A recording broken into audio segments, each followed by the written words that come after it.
চট্টগ্রামের আনোয়ারার পার্কি সৈকত এলাকায় সমুদ্র তীরে টানেল প্রকল্পের আওতায় নির্মিত হয়েছিল বিলাসবহুল অতিথিশালা। এই বিলাসবহুল একটি অতিথিশালা নির্মাণ করতে গিয়ে চট্টগ্রামের কর্ণফুলী নদীর তলদেশে নির্মিত টানেল প্রকল্পের ব্যয় বেড়েছিল অনেকটা। সেই অতিথিশালা এখন খালি পড়ে আছে, আর প্রতিদিন বিপুল লোকসান দিচ্ছে টানেল। অতিথিশালাটিতে রয়েছে প্রায় 5,000 বর্গফুট আয়তনের আধুনিক সুসজ্জিত একটি বাংলো। এতে রয়েছে 6টি কক্ষ, সামনেই সুইমিং পুল। সেতু বিভাগ সূত্র বলছে, এই অতিথিশালা নির্মাণ করা হয়েছিল ছাত্র জনতার অভ্যুত্থানে ক্ষমতাচ্যুত প্রধানমন্ত্রী শেখ হাসিনার সফরের কথা মাথায় রেখে তিনি গেলেই সেখানে থাকবেন, এমন চিন্তা ছিল প্রকল্পের কর্মকর্তাদের।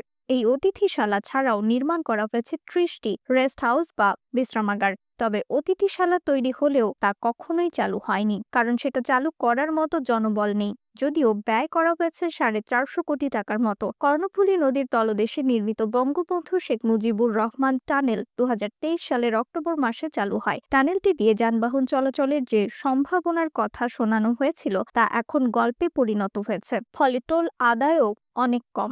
এখন মাসে টোল আদায় হচ্ছে গড়ে 2.5 কোটি টাকা, কিন্তু রক্ষণাবেক্ষণে নিযুক্ত ঠিকাদারের পেছনে মাসে খরচ প্রায় 11.5 কোটি টাকা, অর্থাৎ প্রতি মাসে গড়ে ঘাটতি প্রায় 9.5 কোটি টাকা। অন্তর্বর্তী সরকার টানেলটি নিয়ে পড়েছেন বিপাকে। সড়ক পরিবহন ও সেতু বিভাগের উপদেষ্টা মুহাম্মদ ফাউজুল কবির খান টানেলের লোকসান কমাতে নিয়েছেন কিছু উদ্যোগ। টানেল নির্মাণ প্রকল্পে যে জায়গায় অতিথিশালা নির্মাণ করা হয়েছে সেটাকে বলা হয় সার্ভিস এরিয়া। প্রকল্পের শুরুতে সার্ভিস এরিয়া ছিল না, মাঝপথে তা যুক্ত করে প্রায় 72 একর জায়গা জুড়ে নানা স্থাপনা তৈরি করা হয়েছে। সার্ভিস এরিয়া জুড়ে বাংলো ও রেস্ট হাউস ছাড়া রয়েছে টানেলের একটি রেপ্লিকা, সম্মেলন কেন্দ্র, স্বাস্থ্য কেন্দ্র, হেলিপ্যাড, মসজিদ, পুলিশ ও ফায়ার সার্ভিসের স্টেশন। আরও রয়েছে চট্টগ্রামের ঐতিহ্য ও বঙ্গবন্ধুর স্মৃতিচিহ্ন নিয়ে একটি জাদুঘর। সেতু বিভাগ সূত্র জানিয়েছে, টানেল প্রকল্পের শেষ সময়ে অতিথিশালা যুক্ত করার নেপথ্যে ছিলেন তখনকার সেতুমন্ত্রী ওবায়দুল কাদের। ছিল প্রধানমন্ত্রীর কার্যালয়েরও সম্মতি।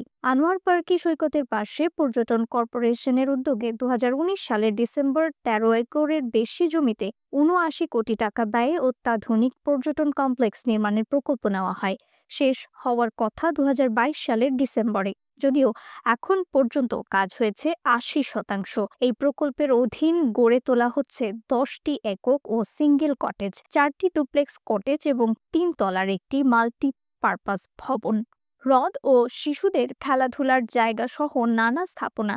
সংশ্লিষ্ট ব্যক্তিরা বলছেন, টানেল প্রকল্পে অতিথিশালা নির্মাণের কোনো প্রয়োজনই ছিল না। পর্যটন কর্পোরেশনের পর্যটন কমপ্লেক্সই সেখানে যথেষ্ট। অন্যদিকে অতিথিশালাটি বেসরকারি খাতে পরিচালনার দায়িত্ব দেওয়া যায় কিনা তা খতিয়ে দেখার জন্য কর্মকর্তাদের বলেছেন উপদেষ্টা ফজলুল করিম খান। তিনি বলেন, এটি বেসরকারি খাতে ছেড়ে দিলে কিছু আয় হবে, তাতে টানেলের লোকসান কমানোর সুযোগ তৈরি হতে পারে। নিউজ ডেস্ক, রিফাত আর ইসলাম, ভোরের আকাশ।